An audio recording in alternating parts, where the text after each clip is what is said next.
You know, there's no girls doubling each other on a little scooter with their hair blowing in the wind passing you or things like that. All the good things.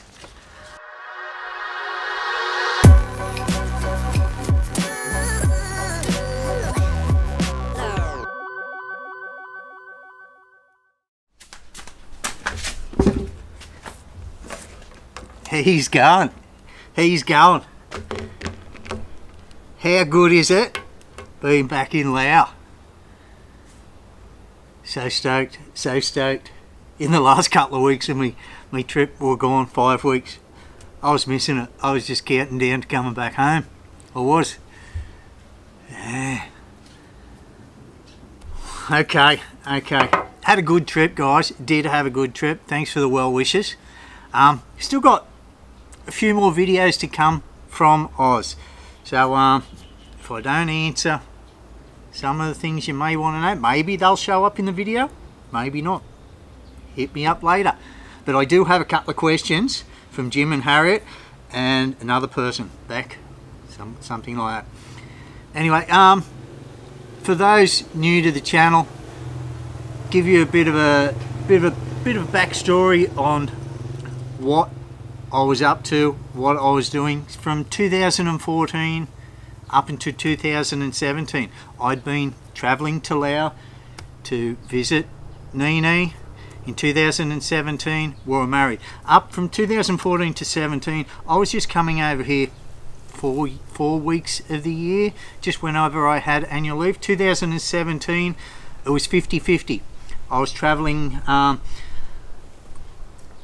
was lucky to get a work deal, 3 months working, 3 months over here with my wife. We married in 2017 in Oz.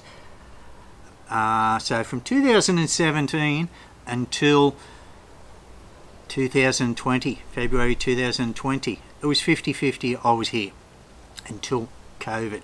Why I'm stating that is up until 2020 I'd never lived in Laos for any prolonged amount of time, so I never really grown used to living here, the climate, you know, and just seeing everything as just normal, my normal surroundings. You know, it was always 12 weeks at the most, then going back in Oz, and being that amount of time away from Australia, I never really noticed much difference going back. So I was lucky enough to be in Laos when the world shit itself. You know, everything shut down, and I was here at the time. So up until from February 2020 until June 2022, I'd been stuck in Laos.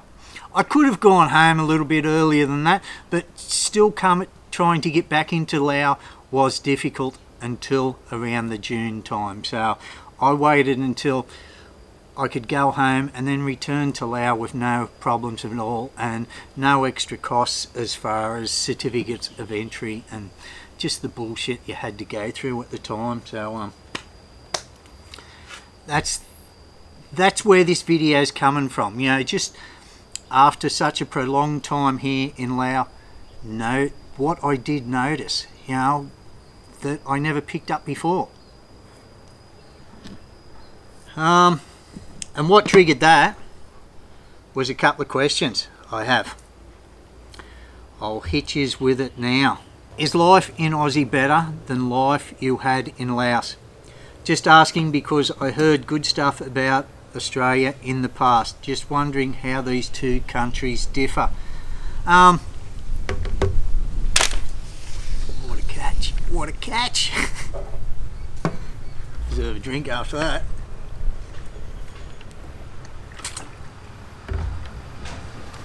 You can't compare them. You're comparing one of the top first world countries to a very developing third world country. And it's very subjective to your own personal taste whether it's better or not. You know, Australia's going to win hands down to anybody raising a family or a young person wanting to work because of the work opportunities, the medical system, the welfare, you know, you got free Medicare, the education system, things like that. Laos doesn't have much of that. Their health system, they're starting to get newer hospitals and things like that. There's no welfare, there's no free medical. The education system, a lot of Lao people, surprising or not, surprisingly, do travel to Laos, to Australia. Some of the better universities here. They do have universities here, but nothing like universities in a first world country. So everything you've heard about Australia is good, but is it better or not? It comes down to personal preferences and where you are in your life and where you want to live, what you want to do with your life.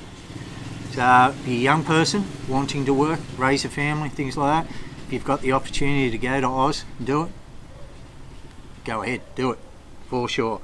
You're not going to get those same opportunities here in Laos. I don't know why I put my glasses on. I've got this blown up so big I can friggin' read it anywhere now. Just habit.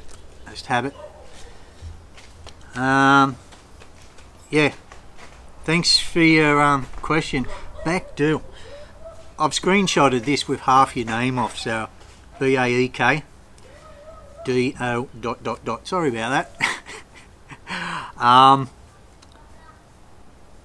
And it's this next question that I'll be able to get into the really meaty stuff of comparing the two countries and what I really did notice. Jim and Harriet, how you going, guys? Long time subscribers, commenting on every video I put up, sending love back to you guys in return. Thank you so much for your support, guys.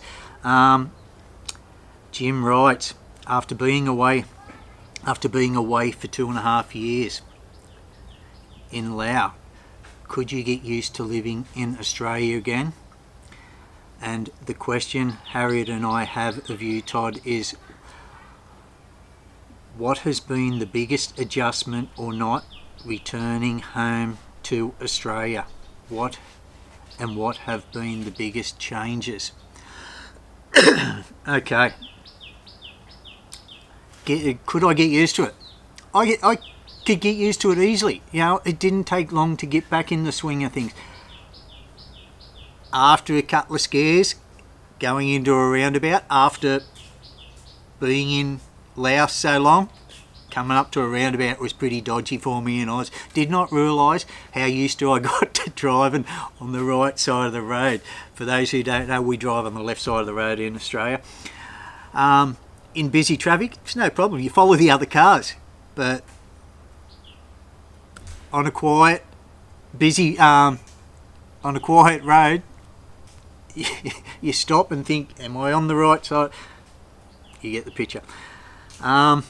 Where was I going before that? Could I get used to it? I could. Would I like it? No. This trip has really shown me I've made the right decision, and Laos is my home now. This is where my heart is. This is my life. Laos, this place, you know, I'm not saying it always would have been, not when I was working. You know, I had to work many years to get to this point in my life where I can live comfortably here, you know, and I would not be able to live like this in Australia, you know. Could I get used to it? I could. I just wouldn't be enjoying it. Would not enjoy it. You know, it's a great country, beautiful beaches and things like that. Got all the conveniences you want. Yeah, but it just isn't Laos. This is totally different country, you know, and you just can't compare the two. It's so much more interesting here. The biggest thing I noticed going back to Australia, and it wasn't until the next day, because we arrived in Sydney at night. My darling sister picked me up, and it was at night, so drove home at night, And it wasn't until the next day, you've seen the video of us going in and doing our first shopping trip there. If you haven't seen the video, catch it here. This is our first day in Oz. And the streets were just so empty, so sterile. Yeah, there were other cars on the roads and things like that, but that was it. There were no bikes, there was no people on the side of the roads. It was just very, it was an eerie sort of feeling, and that is the thing that really stuck out to me. You know, it's like the roads over there are just for automobiles, which sounds bloody stupid, doesn't it? Because that's what roads are for, but there's no life along the sides of them. Here in Laos, you got other people, you know, with their whole family on a bike riding past with no helmet on. You know, people having barbecues on the side of the road, street vendors, you know, a group of ladies under a tree just gas bagging. And wherever you go here in Laos, there is life. You know, the shop fronts, just about all of them are open up. You know, you walk past and you can see what's in the shops here. In Australia, you know, people are living inside. They duck out to their car, jump in their car, down to the mall, in the car, get out of their car, duck into the mall, and that's it. They disappear back inside again. You know, outside it's just empty. It's just full of cars. You know, it's just like an automated city. There's no life. But am I making sense? Do you know what I mean? It feels alive here in Laos, where I could be, you know, I love riding my bike here. I never used to cycle much in Australia. Come over here, I thought it's an easy way to get to the gym, and I love riding to the gym. I've even rode there in the rain before, just because of the things you see. You know, there's always something different along the sides of the road. In Australia, riding my bicycle, you're just alone. You know, with cars zipping past you now and again, but there's nobody to look at on the side. You know, there's no girls doubling each other on a little scooter with their hair blowing in the wind passing you, or things like that. All the good things. Okay. I think I've made my point there about what really stood out, and that was the biggest difference. Just the people. You see people here in Laos outside. You don't see them in Oz. Go inside a mall and things like that, you do. You go to tourist areas. In at Newcastle, you've seen a lot of people out on the streets there. You see people at the beaches, but I'm talking about in your regular neighbourhoods. You know what I mean? How people live. And it's from inside to the car, into the mall, into the shop. There's, you know, and all this is because of, I guess, rules and regulations, laws and that, health standards in first world countries, you know, that prohibit food shops and that being wide open, being able to cook on the side of the road, you know, people having a beer on the side of the road with their mates and things like that. You know, it's all laws they've got in place these days for health and safety in a first world country. And they're not so hard on the laws here. I've said it before in other videos, there's not many laws in Laos. Of course there is laws, but you're just able to get away with a lot more here. You know, in Laos, people take their own life into their own hands here. You know, the government is giving you a lot more leeway, I guess. I don't know. It seems like in Australia or other first world countries, they're set up to catch you doing something. They're always on the look to find you. Red light cameras, speed cameras, phone cameras now in Oz. You can't even bloody be drinking, rehydrating in your car while you're driving because you haven't got both hands on the steering wheel. You're not in control of your vehicle. What a bloody joke. You can get fined for that. I'm not bullshitting.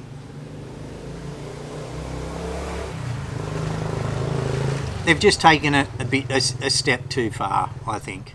You know, where they haven't taken it a step far enough here. You still see people riding around on Facebook on their scooter, no helmet on, and they're probably drunk at the same time too here. But the only time you see police here are at the major intersections, and that's it. You don't see them patrolling the streets. There's no cameras to catch you on your phone. There's no breath testing, things like that. Is it a good thing? I'm not saying it's a good thing being on your phone or drink driving and things like that. I'm just pointing out the differences, you know what I mean? It is the Wild West here, and maybe that's why I like it, you know? I'm not saying I don't get on my phone when I'm driving. I don't drive paralytic drunk, things like that, or ride, you know, but you know, they're just the two differences in the countries. Okay, here we go. Two things. The two things I did miss about Oz. And after 5 weeks in Australia, I couldn't really think of any others. You're not going to guess either of them. You're not. Number one, the convenience of PayWave. Tap and go. With your little MasterCard, Visa card, debit card, credit card, whatever it is, you buy something, they ring it up on the cash register, ready to go, beep, or on your phone, beep, and you walk out. I really missed that. I did. It's very easy to spend money like that, isn't it? You're not keeping a track of it. We're here in Laos, yes, they do have credit cards, facilities to use your credit card at some places, but FPOS and PayWave and things like that, nobody uses it. You know, they've got no coins here, so it's full of, you know, your wallet's just full of notes this bloody thick, and you're counting it out and you give it to them, and then they count it, and then they've got to go looking for the change. And in Oz they could have served another 5 people in that time, so I do miss that. How are these cars going past? See, motorbikes. Even Coco turned up in Rado. How was the audio? I got new audio, guys. How's it sound? Anyway, number 2.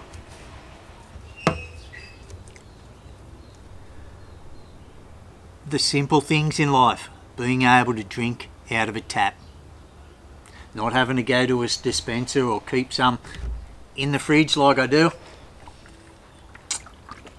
In Oz, you can just go, stick your gob straight under the tap and blast away. And that was it. That was after 2.5 years in Laos. That's all I got. That's all I got. I didn't miss anything else. What is that saying about Oz to me? Okay, the beaches. I guess I missed the beaches, but I lived 40 minutes away from the beaches. You know, I went there a few times a year, so I didn't miss them. I'm just talking about the things that you don't realise you'd miss. And yeah, it's those things. I was pretty excited the first few days, just going out, oh, tap, I'll drink some water. That was good, but that was it. There was only one really thing. It was, besides everything I miss about Laos, the people, the streets being alive and things like that, there was one thing I really did miss about Laos. The people who are on my Facebook now, on our Facebook page, you know this one. It's the good old bum gun. The good old bum gun. After using it for so long here, just blasting away, going back home, you really do feel dirty. You do, not giving your coit a wash. Yeah, a car drives past you, splashes thick mud on you and that. What are you going to do? Get a tissue and just wipe it off? No, you're going to get a hose and blast it off, squirt it off, wash yourself, aren't you? What's a tissue going to do? It's just going to smear it further. You know what I'm talking about, all right? And they're a good way for blasting off the skiddies, the skid marks on the toilet while they're still fresh. Don't let them bake and go hard. Safety tip, be sure to check the pressure before blasting. So that's it. You know, besides the videos to come that you're going to see, us having a barbie and the great Australian lifestyle, some examples of that, us going down into Tassie, that was all I really missed about Australia, you know. And it maybe says a lot about the stage in life that I'm at, you know, and I guess it's a good indication of why a lot of people do want to return, you know, and retire to a more simple life over here. It's very fast paced, the first world countries. I noticed that the first time I returned to Oz after my very first trip overseas to a developing country. You go back and you realise, you know, what a rat race is. So that's it, guys. That's it. I will end this video on, if you want to retire here, you know, yes, it is a cheap place to live. Very cheap place to live. Even in the surrounding countries around here, anywhere in Southeast Asia, really. But you really do need to have a plan. You do really need to have the funds behind you to be able to live a happy and good life here. You know, don't expect to, you know, you see the type of life I'm living here, and you know, I guess you're not seeing the years I put in before this that got me to this stage now, you know, to be able to live like this. So as pretty as I paint that picture, there was a lot of hard work put in the years prior to me moving over here, and don't expect to come over here and be able to find work to live this type of life. It's really for those people who are in a position that can fund themselves. You know what I mean? Yeah. You know, 10,000 US a year. You're going to be able to live here. You are. I wouldn't be comfortable living here under 15,000. Just so you can do things. You don't want to come to a country like this and be living frugal. You know, you want to be able to see the country, travel the country. You know what I mean? Do the good things. Maybe you don't. Maybe you want to come over here and just really live the quiet life. You know, watch a couple of videos of 3 videos I've done with Chris Perkins. Great informative videos on just living that quiet life. He's done a lot of stuff here in Laos, but he gives a good example of how much it does cost, how little it does cost, and how you can live here cheaply. So check those vids out. How you going, Chris?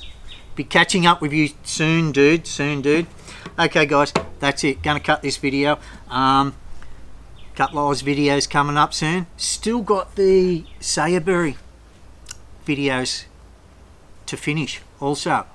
We're just about to head to Puck Bang, so I'll be mixing the Oz videos in with those later this year, in a couple of months actually. We're doing another good trip,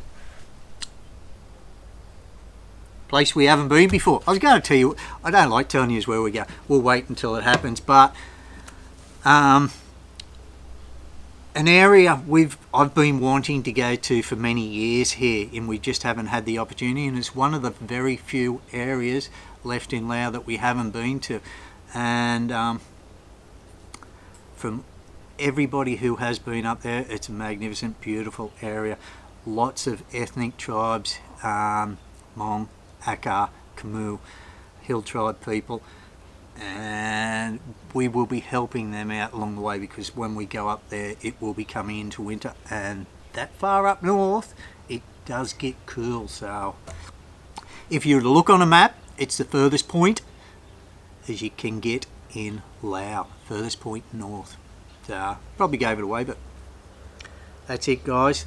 Thank you for all the well wishes, support, and it's good to be back in Laos. Take care, guys. Catch you in the next one.